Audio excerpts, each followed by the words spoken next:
బులెటిన్లో డీటెయిల్స్ చూస్తే అనకాపల్లి జిల్లా ఎస్ రాయవరం మండలం వేమగిరి గ్రామంలో హోంమంత్రి వంగలపూడి అనిత పర్యటించారు. వేమగిరి గ్రామంలోని సాయిబాబా ఆలయంలో ప్రత్యేక పూజలు నిర్వహించారు. అనంతరం నాబార్డు నిధుల కింద 70 లక్షల రూపాయల వ్యయంతో నిర్మించిన ధర్మవరం ఎలమంచిలి R&B రహదారిని ప్రారంభించారు. విశాఖ డైరీ నిధులతో నిర్మించిన శ్రీ తులసి కళ్యాణ మండపాన్ని ప్రారంభించారు. ప్రజల ఆశీర్వాదంతో మంచి మెజార్టీతో గెలుపొందానని హోంమంత్రి అనిత తెలిపారు.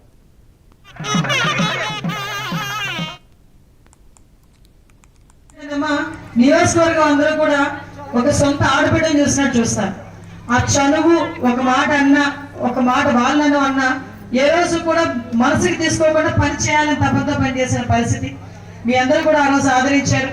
ఆదరించిన తగ్గట్టుగానే మీ అందరికీ కూడా ఇందాక మీ రోడ్డు ఇందాక మన వాళ్ళందరూ చెప్పారు. ఆ రోడ్డు సుమారుగా 70 లక్షల రూపాయలు పెట్టి చేశాం. ఈ రోడ్డు ఇచ్చామంటే రోడ్డు ఎన్ని రూపాయలు మీకు కూడా తెలియాలి కదా. ఓన్లీ 70 లక్షల రూపాయలు మీ ఊరికి నుంచి చివరికి రోడ్డు కావాలంటే ఆ రోజు మీరందరూ కూడా అడిగారు నన్ను, అమ్మ రోడ్డు వేయించమ్మా చాలు, మీ అందరం కూడా నీకు రుణపడి ఉంటామని. నాకు రుణపడి ఉంటుందమ్మా, నాకు ఓటు వేయండి చాలు, నేను రుణం నేను తీర్చుకుంటానని చెప్పాను. ఆ రోజు మీరందరూ కూడా మాట ఇచ్చిన ప్రకారం వేశాను.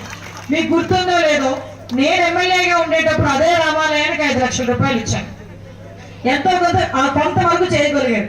తర్వాత 5 సంవత్సరాలు అలాగే ఉండిపోయింది. నేను ఇందాకే చెప్తున్నా, నేను చాలా అదృష్టవంతురాలు. ఎందుకంటే ఎప్పటి నుంచో ఉండిపోయినా కూడా మళ్ళా తిరిగి నా చేతుల మీదుగానే ప్రారంభోత్సవం కానీ శంకుస్థాపనలు కానీ జరుగుతున్నాయి. ఇందాకే చెప్పానమ్మా, 15 సంవత్సరాల నుంచి ఉండిపోయిందంటే తులసిరావు గారు నా గురించే ఉంచినట్టున్నారు. ఓపెనింగ్ చేయమని నా పేరు పడాలని అందు మీద ఆ ఆశీర్వాదం అలా వచ్చినట్టుంది. అందుకే నేను రావడం జరిగింది అని